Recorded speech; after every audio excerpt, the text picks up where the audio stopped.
দিন টেলিকমের অ্যাপ আপনি mobile number এবং পাসওয়ার্ড দিয়ে লগ ইন করতে পারবেন।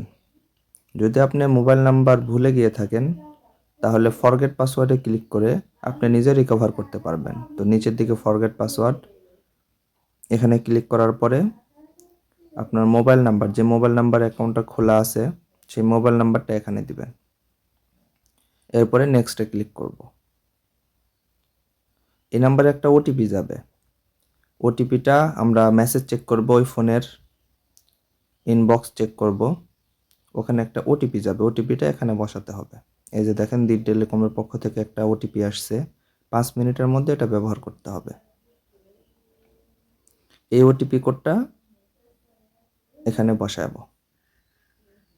আর নিচে নিউ পাসওয়ার্ড এবং কনফার্ম পাসওয়ার্ড, এখানে সেম পাসওয়ার্ড দুইটা দিতে হবে নিজের ইচ্ছা মতো। এরপরে সাবমিটে ক্লিক করলেই চেঞ্জ হয়ে যাবে। দেখেন চেঞ্জ হয়ে গেছে। এরপর আমরা মোবাইল নাম্বারের জায়গায় মোবাইল নাম্বার বসাবো, অ্যাকাউন্ট খোলা যে মোবাইল নাম্বারটা দিয়ে। এরপরে পাসওয়ার্ড দিয়ে লগ ইনে ক্লিক করব। আলহামদুলিল্লাহ, ওপেন হয়ে গেছে।